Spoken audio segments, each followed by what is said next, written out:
Welcome once again to Fantasy Fiction Focus. Our guest today is Adam Dreece, esteemed science fiction fantasy author in Calgary. So how are you? I'm excellent. Thanks for having me, Simon. Well, you're very welcome, sir. Now, you are not in costume today. I've seen you out and about on the writing circuit, and you're often dressed in a crazy sort of monocle from the turn of the 20th century and some sort of fancy clothing. And why do you? What's that? Why do you do all that? Well, you know what? This really is just my incognito look. But to your point, in terms of the monocle and whatnot, see, weren't expecting that. So, what I decided to do after I launched my first book back in April 2014, is I realized I really wanted to broadcast the genre a little bit more than I was. Right, I had a T-shirt with the picture of my book on it, and then I decided, you know what, I was going to let myself be more me with it, and so I got the period shirts, 18th century shirts. Vest, I got my monocle, and it really allowed me, whenever I went to events or met with other authors and whatnot, to be able to really get into the mindset of the true me, leaving aside all the other elements, my technology past, not thinking about the family, just thinking of myself from an authoring point of view. And people have really connected with that. I have a lot of people who come up to my booth or to me at events, and they want to talk about the monocle, they want to talk about the outfit, they want to talk about the period, they just want to comment on it. So it's also a good attention getter. Now, this period you're mentioning, this is what's known as the steampunk era. Now, for some people who may not know what that means. So what is steampunk? It's a very strange word. What does it mean in terms of books? Well, let's see. Probably the most abbreviated answer would be Victorian science fiction, but I take it a little further than that.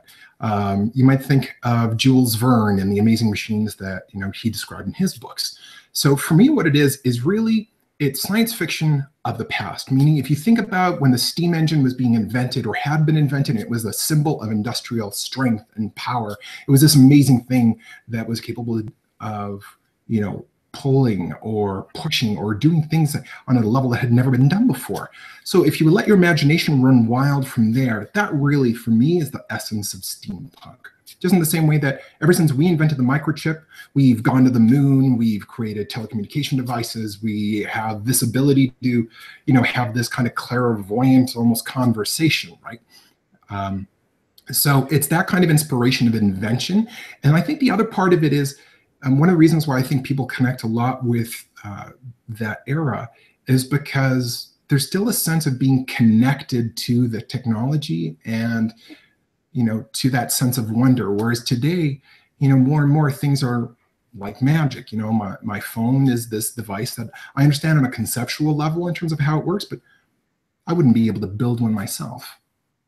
Now, so this is you're talking about the early 20th century, I suppose, late 19th century for this sort of thing. But you're the author, of course, of the Yellow Hoods series. Now, that doesn't sound very Victorian to me. Yellow Hoods sounds a bit more like sort of medieval or fantasy stuff. And I know you got the poster in the background for the latest one there in there. But tell us a little about this Yellow Hoods series. What's it all about, without giving us, of course, too many spoilers? Well, let's see. The Yellow Hoods takes place in a world that is equivalent of the 1800s, right around the era that they're going to invent their first steam engine. One of the things that I wanted to do, instead of having magics, I wanted inventors and invention to be core to the storyline. The other thing I wanted to do is I wanted to bring in fairy tale and really ground those. In the same way that Ring Around the Rosie was about the Black Plague, which was real for us, I thought about deconstructing Santa Claus and the other classic rhymes and tales and finding a way to weave those in and make those real, particularly for the more mature readers.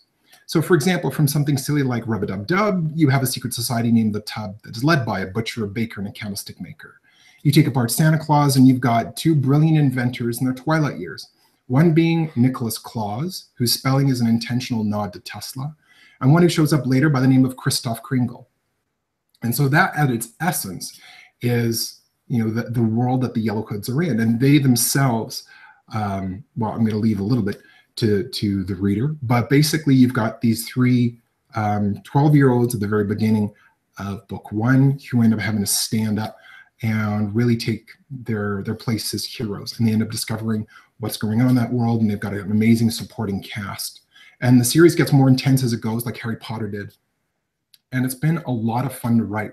And it's also been amazing to see the reaction that, you know, both, I've got really a split demographic. I've got those who are in the 9 to 15 year old span who love it. And then the other half of my audience are adults, mostly over age 28. And the oldest one that I know of is 71, as I got a great email from a grandmother at one point, just letting me know that I could say 9 to 99, but you have 71. That was the case with the Harry Potter books, of course. The adults latched onto those and everything. Now, Harry Potter, though, is set in sort of the real world, but there's this magical world that they can travel to that you can't see. Now, is yours series set in an imaginary world that's similar to ours, or is there any connection to our world at all?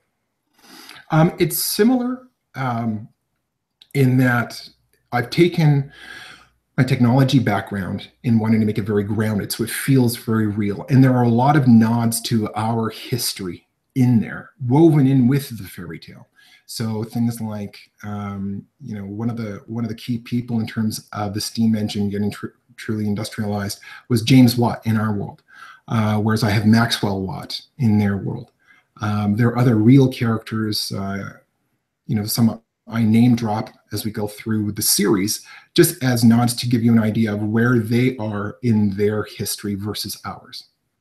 So, okay, so you must have had a lot of fun writing this, creating this entire world. And there's a map in the book, I believe. I have made a start on the first one. I've just been very busy with my own stuff, but I have made a start on the first one. So, so this, you must have had a lot of fun creating all this stuff, of course, naturally. But did it take a while? I mean, did you have all this in your brain and then thought, wow, I'm going to write a whole series of books? Or was it just like, just tell us a bit about how it came about, I guess, the inspiration? Well, let's see, you know what, for 25 years, I did nothing with my writing, meaning like, you know, I shared a little bit with some friends and some family, but I did the responsible thing. I focused on my technology career.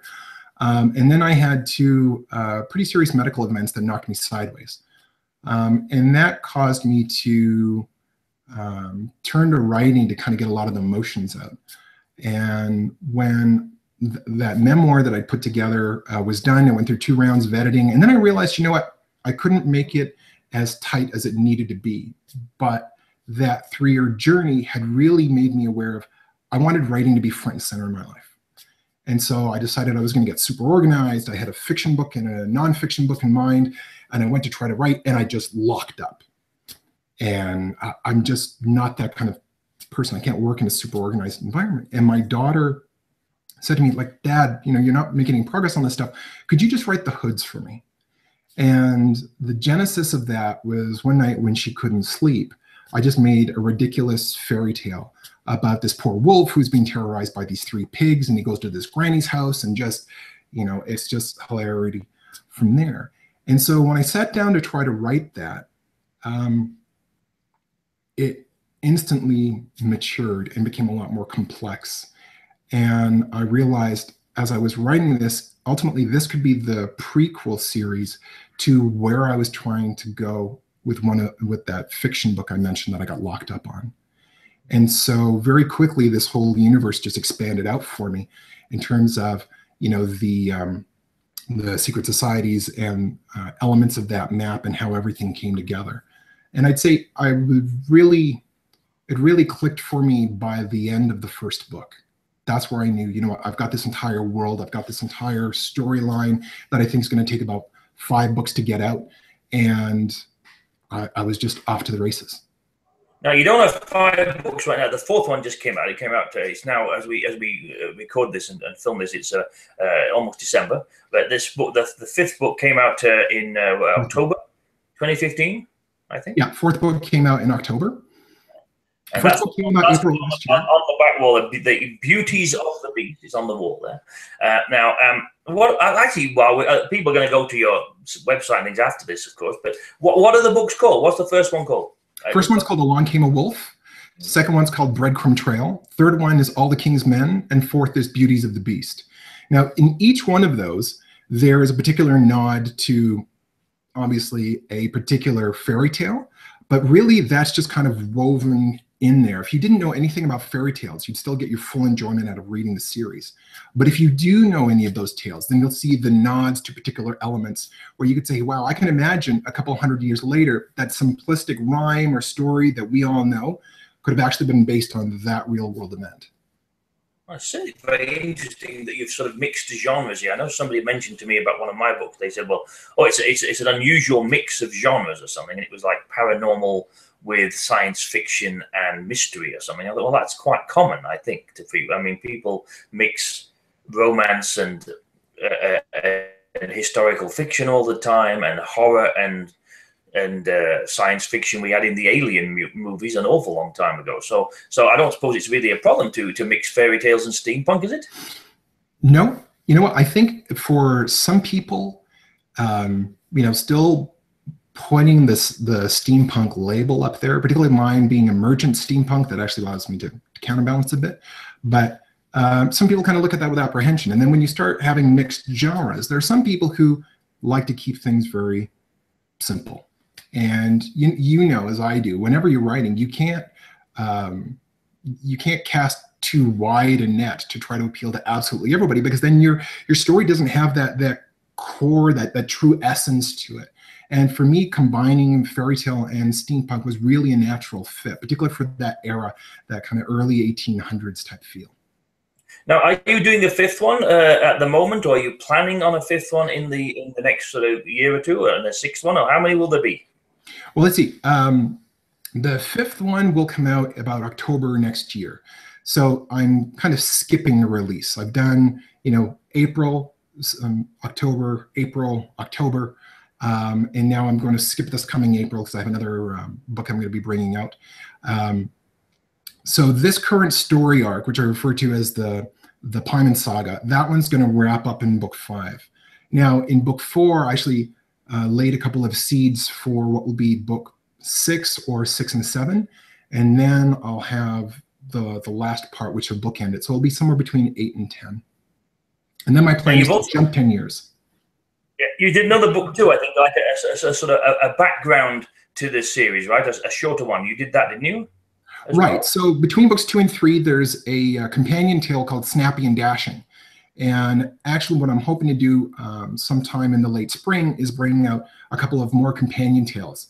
So what that is really me taking some secondary characters or secondary plot elements and really sharing with the readers who are particularly keen what actually was going on there. And those provide kind of a neat optional read. You get more depth and appreciation for the other parts of the main books without kind of weighing them down with just too many parallel threads or too many characters. Yeah, because some other people have done that before. They've created a book about the background story, the history and things, especially if it's something with another world and maps and things. So that was that one, and you've got these other ones coming out. But you also had mentioned, I think, that you were working on, you have plans for other books, but you're actually working on one right now that is completely unrelated to this, right? A science fiction story, aren't you? Right. So I'm working on a story called The Man of Cloud 9.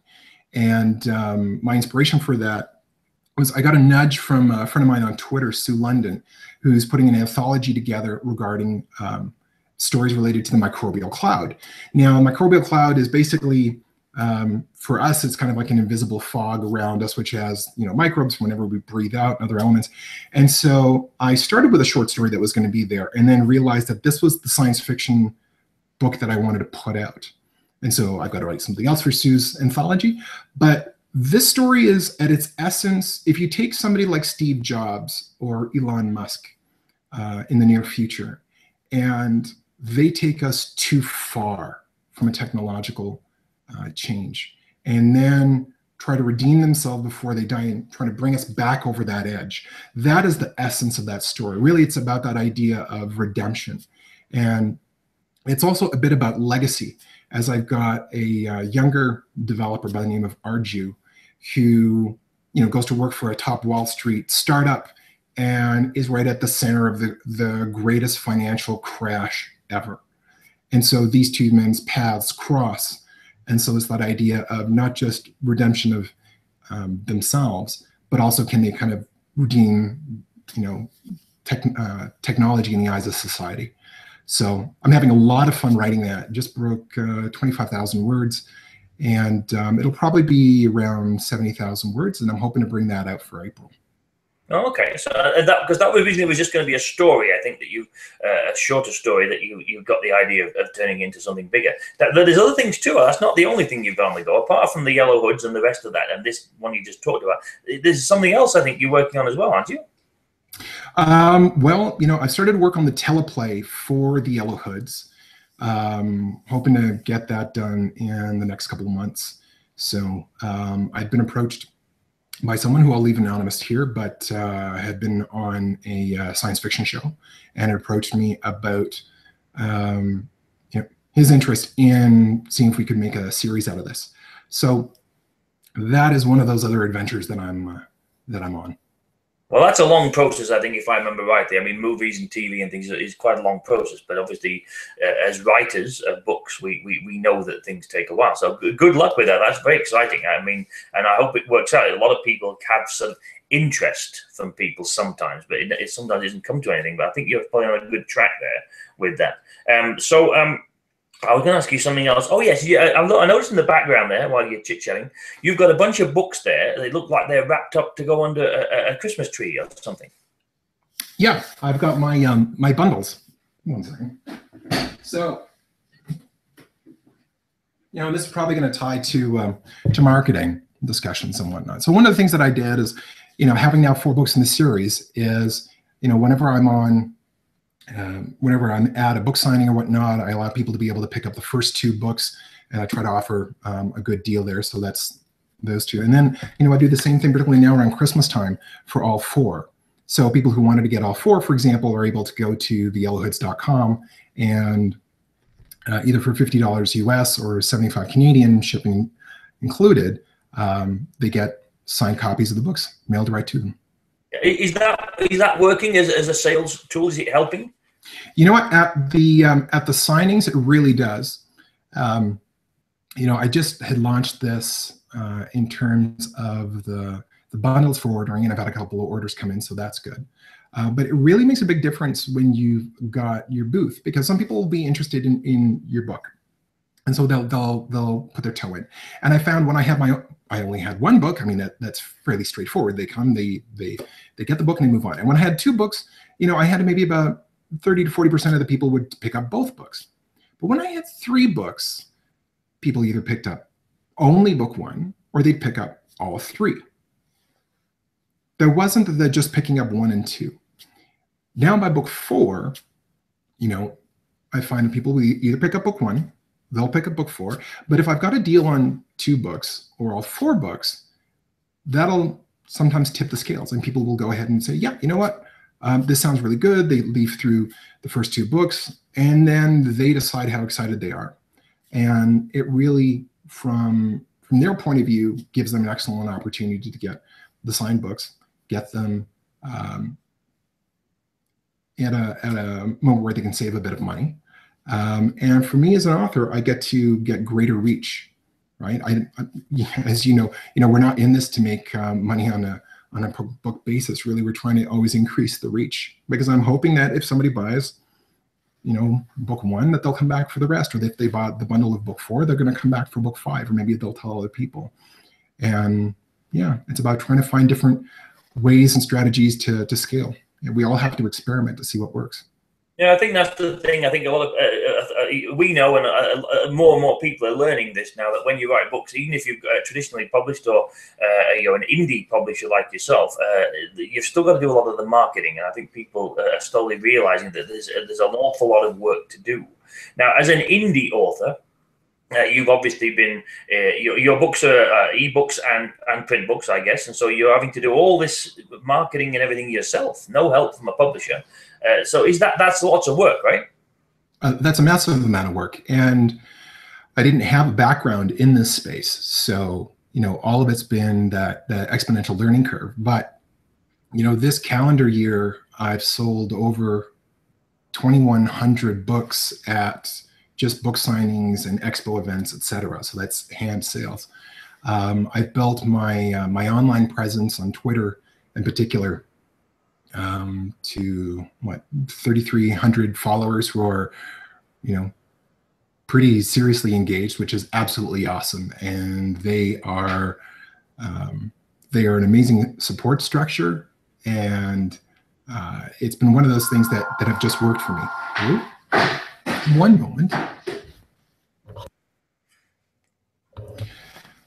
Life happens sometimes. With live interviews with authors, you know, all the time, especially when we're interviewing the author in the comfort of their own home and seeing their wonderful writing area. But you were just mentioning that on the marketing side of things, it's you're obviously doing ebook promotions and things as well with Amazon, I would imagine, you know, where you do a countdown deal and all that other stuff on Amazon and with the ebooks. Is that paying dividends too? Well, you know what? You can only do those countdown deals and whatnot if you're exclusive with Amazon. And over the past, you know, 20 months, I've had periods where I was exclusive and wasn't. And then I found that it wasn't worth it for me to be exclusive to Amazon. So one of the things that I've done, and depending on when somebody watches this, I've got, you know, I have every now and then, about twice a year, I do a 99-cent sale on my first book. But now I do that across Cobo, Amazon, and iBooks. And really, it's about, you know, one, trying to communicate that out, but two, really giving people the freedom of that choice, and, you know, not forcing them to have to go and have it on Kindle. You know, particularly Canadians, we have a lot of Cobo lovers.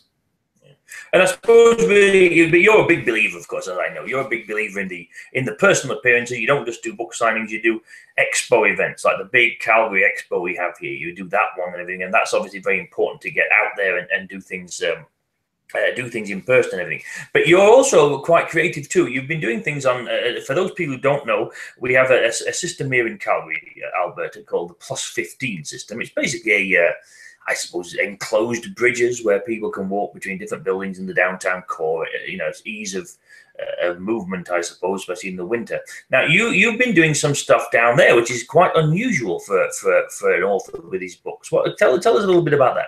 Sure. Actually, I'm apparently the first author that they've had. And when I've been working on a project, I'd gone by these tables of vendors all the time. And I kind of wondered, you know, yeah, they sell jerseys, they sell jewelry. Sometimes the Girl Guides are there selling cookies. And I wondered, you know, could it work for an author? So I approached the company doing the management. That took a little bit of investigating to figure out who they were. And then I put it out there. And they gave me an opportunity in September for my first one. And then I had 2 dates in October, November. And now I've got 2 dates coming up in December. And it's really interesting, particularly in, you know, at this time for Calgary, when we've had, you know, the massive drop in oil prices and there's lots of layoffs, et cetera, there's a real question of whether or not this is going to work. So on one, just conceptually being able to go to a place that normally didn't have authors.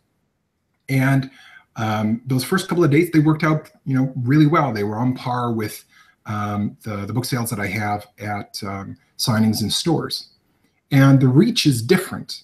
But the other thing is, you've really got to be flexible in your approach. People are blazing a trail by, their mind is on work, they're going to get that coffee, they're going to a meeting.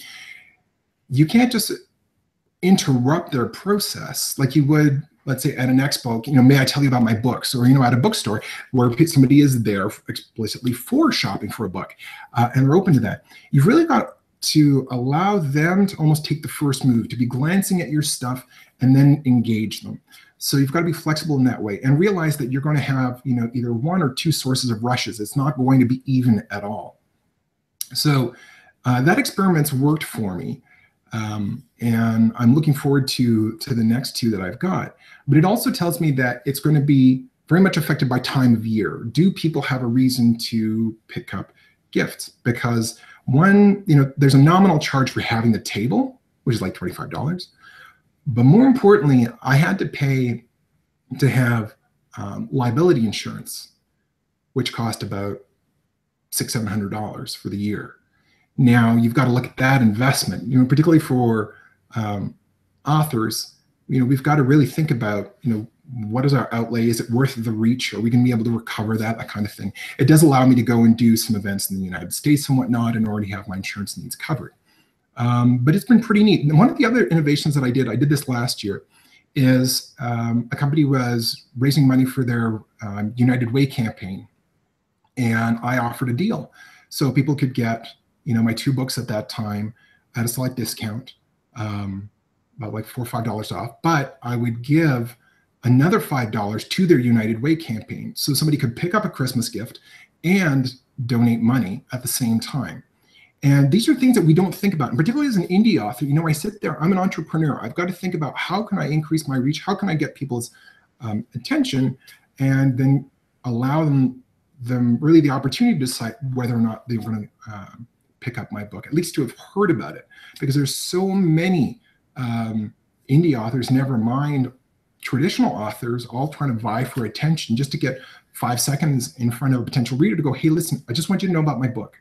Not used car salesman type stuff, just to increase that awareness. I think that's it. You've got to be innovative. I mean, I've said, I think we mentioned this in other interviews. Perhaps it's come up before in conversations I've had with people. You've got to look into everything, and some of them might not work. I mean, I could say perhaps I could go and do the same thing as you in the downtown core and sell no books at all. For some reason, and there's no real rhyme or reason to it, but it just didn't say it wouldn't work for me, but I did something else. I've tried lots of things that haven't worked and some that have, and even then they don't work forever. You have a couple of years when you do well at something, and then it seems to stop again. But you're also active as well in the local writing community, of course, right? Networking locally and everything. Now, do you think that's important to be involved in the local scene with other writers and illustrators and everything? Absolutely. And you know what? I moved to Calgary 3.5 years ago with my family, and while I'm extroverted in a lot of ways, I'm one of those classic extroverted introverts. Put me in front of an audience or hand me a microphone, no problem. Go and meet people I don't know at a social event or networking event, and I have all that classic kind of, do I really want to go there? Do I really want to do this? And I forced myself out of my comfort zone. And, there's kind of 2 mentalities. You can take the mentality that, you are in competition with every other author. And so therefore, everybody is your enemy and you can be paranoid that way. And I've run into some authors like that who on the surface try to sound, collaborative and supportive, but really they just want to be standing on top of you. And then you've got the other mentality, which is, what, if I can help make somebody else better, then one, that gives back a lot to me, but it'll also make me more aware of potentially what my strengths are, maybe what my weaknesses are, right? I can hear myself talk. I can get all these sounding boards, and that's exactly how you and I met, right?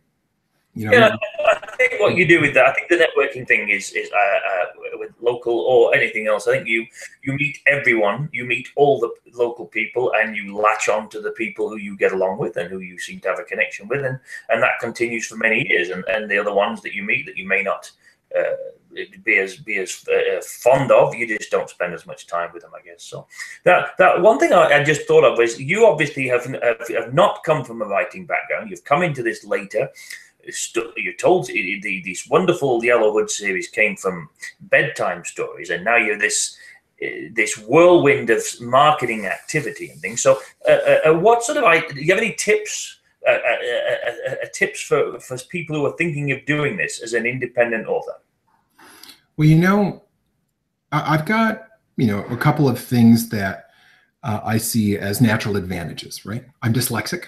And I've got chronic pain, and I've got severe asthma. So I've got, a handful of excuses I could use. And for the longest time, I just thought I would get to it later, right? And there was those 2 classic issues that we run into as writers that are our big fears, right? Finishing something, like just declaring it done, and then 2, being afraid of judgment. So for anybody else kind of watching it, I think the biggest thing is just realizing it's sometimes about putting a part of yourself first. I was one of those people who I could be in the middle of any of my own projects, and if the phone rang and a friend needed needed a hand, or an acquaintance was having a business issue, I would drop what I was doing and help them. And it got to happen so much that at one point I started wondering if my ideas had any value. And so I had to change things. I had to, just carve out some time for myself. I had amazing support from my wife of just write that. And that started with that memoir. And it didn't have to, get published. But it set me on my journey. And it's that idea of just putting literally one foot in front of the other, asking questions of authors and not being, ashamed or nervous or whatnot. Just ask. It's amazing how responsive the community is. Right? Whether it's online or in person, just to go, hey, I don't know how to do this. And actually yesterday, either yesterday or the day before, I had a woman from Red Deer, Alberta, who had emailed me. And because a while ago when she was, debating about, writing a story, I said, hey, listen, I'm more than happy to be your sounding board and send me an email. And so she did. And I've done this many times before, just try, to be there to support the person, help them kind of clarify some of their thoughts and realize that, yeah, they can get to this point. And some people just want to see their book, one of maybe 2 copies just sitting on their shelf as a personal achievement. And other people, they want the movie rights and all of that. But that starts with just getting the story done. And so that'd probably be the biggest advice to give. Yeah, I think you're right. I would agree with that completely. I've talked to lots of people, as you do, I'm sure, at book signings. You'll meet people who are thinking of writing a book, or they've written a book, or they've had a book idea for many years, and it's in pieces, in notebooks and things, and they're never going to get to it. And seems very strange advice to give to people if they want to write. You say, well, just do it.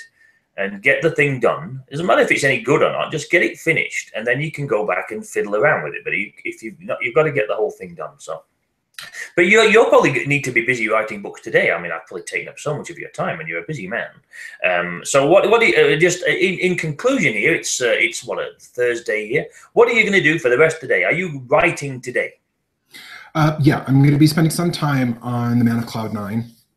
I'm also going to be doing some planning as I've got some Black Friday promotion for the weekend occurring. So that takes some amount of planning and figuring out. I've had a sale going on for a couple of days exclusively on Amazon, and now Cobo and iBooks are coming into that.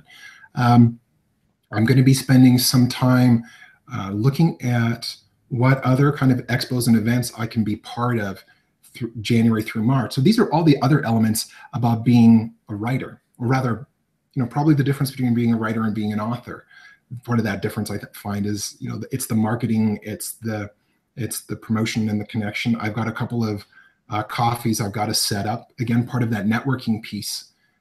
So that's part of my day, apart from picking up my kids from school and life. Yeah. We've got all sorts of things to do. Yeah, I mean, I seem to have lots to do these days. And it's not all. People say, well, oh, so you're writing today? And well, I haven't done any writing today. We've done about 20 different projects that are all involve marketing or something to do with your website or a book sale or something. So now your books are available, of course, from yourself through your website, of course, naturally. And they're on Amazon and all the other places, and they're in local bookstores and everything. And so there's no excuse for people not to follow the Breadcrumb Trail and buy these books, right? Right. And if they're just curious, whether they go to Amazon or any of the other sites that give a preview, they can also come to my site, adamdreece.com, and go to /books, and they can get the detail. And then they can get about 3 chapters free of book 1 or book 2, or they can just go to theyellowhoods.com and go down either for Along Came a Wolf or Breadcrumb Trail and read the first 3 chapters. Excellent. Well, I'm hoping to get to finish the first one at least in the next few weeks, over the Christmas period, perhaps, if it ever quietens down for me. So thank you very much, Adam, for being with us today. It's been a wonderful experience chatting to you about all this, and we wish you all the best in the coming weeks and months and years, in fact. Thank you very much, Simon. It's been my pleasure.